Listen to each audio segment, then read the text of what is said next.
Bismillahirrahmanirrahim. Assalamualaikum warahmatullahi wabarakatuh. Kepada seluruh peserta didik kelas 7 dan 89, hari ini kami dari Kesiswaan dan Humas akan memberikan beberapa tutorial untuk pengisian buku penghubung. Dan pastikan kalian seluruh siswa kelas 7, 8, dan 9 mempunyai buku penghubung tersebut. Dan fungsinya adalah supaya pembelajaran jarak jauh ini bisa terkontrol dan diawasi oleh orang tua dan komunikasi oleh sekolah. Nah, sebelumnya ini harus kalian amati, ada beberapa lembar yang harus kalian isi. Adapun yang pertama dari identitas, lalu kedua ada berita, pesan, dan tugas, lalu ada keseharian rutinitas sholat, ya, dan sholat duha serta sholat sunnah lainnya. Dan tentunya buku ini adalah untuk melatih kejujuran kalian. Nah, adapun cara-caranya seperti berikut yang akan saya sampaikan. Berikut cara pengisiannya. Yang pertama adalah kalian mengisi nama kalian masing-masing. Contoh di sini, Agus. Jika NIS kalian belum mengetahui, kalian bisa kosongkan terlebih dahulu. Selanjutnya tulis kelas 9B. Ini contoh. Setelah kalian mengisi identitas atau data diri, kalian bisa membuka halaman selanjutnya. Di sini ada contoh nomor berita atau pesan dan tugas, paraf guru serta orang tua. Nah, kalian bisa memberikan nomor 1 terlebih dahulu. Misalkan dimulai dengan hari ini. Contoh, hari ini berita, pesan, dan tugas adalah materi pertama tadi yang kalian ikuti, tadarus pagi. Oke, mohon maaf sebelumnya kalian harus menuliskan hari dan tanggal. Contoh hari Rabu, tanggal 8 September, contoh 2020. Pelajaran hari ini yang pertama kalian ikuti adalah tadarus pagi. Dengan surah, contoh tadi misalkan Ad-Duha sampai dengan Anas. Ini contoh ya. Nah, jadi kalian mengikuti kegiatan tadarus pagi, surat apa yang dibaca oleh teman kalian atau tadi kakak kelas kalian, ya. Selanjutnya, setelah mengikuti tadarus pagi, pelajaran hari Rabu, misalkan contoh IPA, ya. Dengan materi misalkan arus listrik, ya. Ada tugasnya, ada tugas mengerjakan soal nomor 1 sampai misalkan 10. Oke, ini pelajaran pertama di hari Rabu. Kedua, misalkan ada pelajaran PAI, ya, materi misalkan ibadah.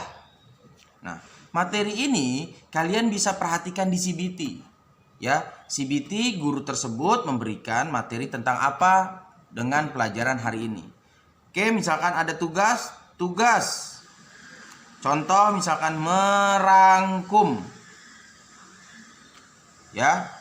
Dan pelajaran terakhir ketiga adalah misalkan seni budaya.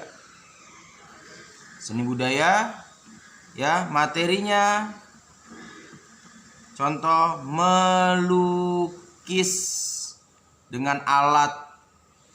Ya, ini saya menganggap contoh karena saya belum tentu semuanya menguasai pelajaran yang diajarkan para pengajar di sini. Ya, tugasnya misalkan mewarnai. Nah, hasilnya nanti semuanya diupload di CBT. Sehingga nanti orang tua kalian, jika dia tidak ada di rumah dan ada orang tua yang bekerja, berdagang dan lain sebagainya, maka nanti orang tua akan bisa mengecek kalian dengan hari Rabu ini materinya apa yang diajarkan oleh guru kalian.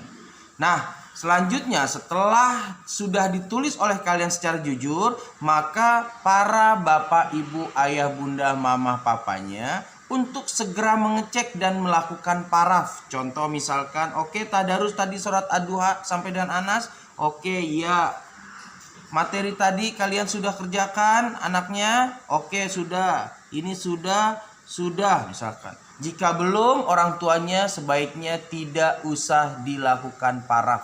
Sehingga anaknya pun tahu tanggung jawab serta tugas yang ada diberikan oleh para pengajar. Oke, sampai sini mudah-mudahan kalian bisa pahami. Selanjutnya, di sini ada halaman berikut, sholat wajib. Ya, sholat wajib di bulan September. Ini tidak perlu lagi kalian tulis tanggal karena tanggal sudah disediakan. Misalkan hari ini tanggal 9. Tadi sholat subuh bangun jam berapa? Misalkan jam 5:30 baru mulai sholat subuh, tahunnya jam 5:45. Jawab yang jujur. Kalau tidak sholat gimana Pak? Berarti coret tidak sholat. Ya, atau disilangkan yang tidak melaksanakan. Zuhur nanti, pada saat zuhur kalian melaksanakan jam 13:25. Asar rupanya kalian tidak sholat, jujur tidak sholat, silang. Maghrib nanti mulai jam, misalkan sholat jamaah di masjid, berarti 18:05. Isya jamaah di masjid lewat jam 19:10. Nah, inilah yang harus kalian lakukan, menulis dengan kejujuran. Ya. Walaupun dengan pembelajaran jarak jauh, fungsi kita adalah yang pertama, kalian tetap melaksanakan tanggung jawab kalian sebagai seorang pelajar dan seorang anak di rumah untuk melakukan kegiatan yang positif. Jangan diisi hanya dengan main game. Dan yang ketiga, di sini ada sholat sunnah. Apakah tadi pagi kalian melakukan sholat duha? Jika ya, tulis ya. Jika tidak, tulis tidak. Apakah kalian melaksanakan sholat tahajud? Jika ya, tulis ya. Jika tidak, tulis tidak. Sholat tahajud itu dikerjakan di sepertiga malam. Bisa kalian kerjakan di antara jam 2 sampai dengan sebelum subuh. Ya. Dan sholat sunnah lainnya, misalkan ada sholat qobliyah subuh 2 rakaat. Jika kalian melakukan, ya saya sholat sunnah lainnya. Nah, selanjutnya nanti Bapak Ibu semuanya juga melakukan checklist atau diceker sebagai pengawas pertama yang harus dilakukan di rumah. Sehingga kegiatan anak setiap harinya Bapak Ibu atau kalian terekam semuanya di buku penghubung. Yang belum memiliki buku penghubung, kalian bisa segera datang ke sekolah atau orang tuanya bisa datang ke sekolah, temui Bu Fitri dan membeli dengan harga 15.000. Nah, dihimbau serta wajib karena memang kami akan selalu mengontrol dan akan report setiap bulannya. Orang tua hadir ke sekolah untuk dilakukan penandatanganan oleh pihak guru dari sekolah kita masing-masing. Mungkin itu aja yang bisa saya sampaikan. Terima kasih. Assalamualaikum warahmatullahi wabarakatuh.